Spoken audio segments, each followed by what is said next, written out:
တလောတော့ကတခါကြီးတယောက်ကလျှောက်တယ်အခုခေတ်မိဘတွေဟာတဲ့သားသမီးတွေကိုစိတ်ဆင်းအောင်လုပ်တဲ့မိဘမျိုးတွေရှိတယ်ပေါ့မိဘကကိုကျင့်တရားနဲ့မပြည့်စုံဘူးအရက်သေးစားတောက်စားပြီးတော့သားသမီးကိုနှိပ်စက်တဲ့မိဘသားသမီးတွေကအလွန်ကောင်းပြီးတော့မိဘကအကျင့်ဆိုးနေတာတွေရောဒီလိုဟာမျိုးရောမရှိဘူးလားဖေဟာတဲ့ရှိတာပေါ့တခါကြီးလို့မြတ်စွာဘုရားအလောင်းတော်ဆိုလို့ရှိရင်မဟာဗုဒ္ဓမင်းသားဖြစ်တုန်းကဆိုရင်မိဘကသားသမီးကိုသေရန်ပေးပြီး6ကဘာထဲတွန်းချတာသန္တာကုမာရဇဆိုလဲမိမိရဲ့ဖခင်အရင်ကနေပြီးတော့ခြေဖြတ်လက်ဖြတ်လုပ်ပြီးတော့တပ်ပစ်တာပဲလေအဲ့တော့မိဘကသားသမီးကိုလှုပ်တာအခုလို့သားသမီးကတော်ပြီးတော့မိဘကမတော်ဘူးဆိုတာတွေလည်းပဲမရှိနိုင်ဘူးမဟုတ်ဘူးရှိနိုင်တယ်သို့တော့တစ်ဖက်ကနေကြည့်မယ်ဆိုရင်ဣမတ္တလောကတ္တဓာတ်တေတာရောလူဘဝရောက်ရှိလာတာဟာမိဘရဲ့ခြေဆုသာဖြစ်လို့တစ်ဖက်ကနေပြီးတော့မိဘဆိုတာကိုလုံးဝမပြစ်မှားထိုက်ဘူးပေါ့မပြစ်မှားထိုက်ဘူးမိမိလူဘဝရလာခြင်းဒီပင်လင်မိဘရဲ့ခြေဆုပဲဖြစ်တယ်မြတ်စွာဘုရားသခင်ကိုရောမြတ်ကမိဘတွေကိုသာခြေဆုရှိတယ်လို့မဟောပဲနဲ့မင်္ဂလာတရားတော်မှာပုဒ္ဒဓာရတသင်္ဃဟောဆိုပြီးတော့မိဘကိုလည်းပဲသားသမီးတွေကိုချီးမြှောက်ထောက်ပံ့မှုဝတ္တရားရှိတာကိုလည်းထည့်သွင်းဟောကြားပေးတာပဲဖြစ်တယ်ပေါ့သို့တော့သားသမီးနဲ့မိဘဆိုတာမိဘကအသက်ကြီးတာဖြစ်လို့မာတာပိတုဥပဋ္ဌာနံလို့မိဘကိုပြုစုလုပ်ကျွေးမှုဟာရိုးရာဓလေ့ထုံးတမ်းစင်လာမြမက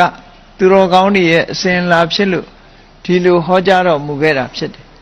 မိဘကျေးဇူးဆိုသည်မှာမိဘရဲ့ဂုဏ်ကိုပြောတာမဟုတ်ဘူးမာတာပိတုဂုဏောလို့ဆိုကြတဲ့အထက်မှာဂုဏဆိုတာကျေးဇူးတရားကိုသာဆိုလိုတာဖြစ်တယ်ဒီနေရာမှာမာတာပိတုဂုဏောဆိုတာမိဘရဲ့ကျေးဇူးတရားမိဘကသီလဂုဏ်သမာဓိဂုဏ်ပညာဂုဏ်တွေရှိချင်မှရှိမယ်သို့တော့ကျေးဇူးရှိတာမှန်တယ်ဗုဒ္ဓဂုဏောဓမ္မဂုဏောသံဃဂုဏောဆိုတာကြတော့ဂုဏ်လည်းယူလို့ရတယ်ကျေးဇူးတရားလည်းယူလို့ရတယ်မာတာပိတုဂုဏောကြားတဲ့အခါကျတော့ကျေးဇူးတရားသာလျှင်အဓိကသားသမီးကလိမ်မာပြီးမိဘမလိမ်မာဘူးဆိုတာတွေလည်းရှိနိုင်တယ်ပေါ့သို့တော်လည်းမိဘကသားသမီးပေါ်မှာကျေးဇူးရှိတယ်ကျေးဇူးရှိတာမပြစ်မှားထိုက်ဘူးလို့ဆိုတာကတော့မှန်တယ်ပေါ့အေးမိဘကသားသမီးကိုတတ်တဲ့အခါကျတော့ပုဒ္ဒဂါရကကံဆိုတာမျိုးတော့မရှိဘူးသားသမီးကမိဘကိုတတ်ရင်မာတုဂါရကကံပိတုဂါရကကံကြီးထိုက်တယ်လို့ဒီလိုပြောတယ်။ဘာကြောင့်ကံကြီးထိုက်တယ်လို့ပြောနိုင်တယ်လဲဆိုရင်ဒီလောကကြီးမှာလူဖြစ်လာအောင်လာခွင့်ပြုတာကိုမိဘရဲ့ကျေးဇူးပဲ။ဒါကြောင့်မို့လို့တစ်ဖက်သက်ဆန်လွန်းတယ်လို့မအောင်မေ့လေနဲ့။ဟောမိမိရောက်လာတာကိုကမိဘရဲ့ကျေးဇူးကြောင့်လူဖြစ်လာတာ။မိဘကကျေးဇူးမပြုဘူးဆိုလို့ရှိရင်လာခွင့်မပြုဘူးဆိုရင်လူတောင်ဖြစ်เสียအကြောင်းမရှိဘူး။အေးဒါကြောင့်မို့ဣမတ္တလောကတ္တဓာတိတာရောလူဘဝကိုလာခွင့်ပြုလိုက်တာ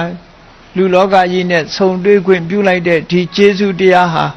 ဆက်လို့မကုန်တဲ့ကျေးဇူးတရားဖြစ်သည့်အတွက်ကြောင့်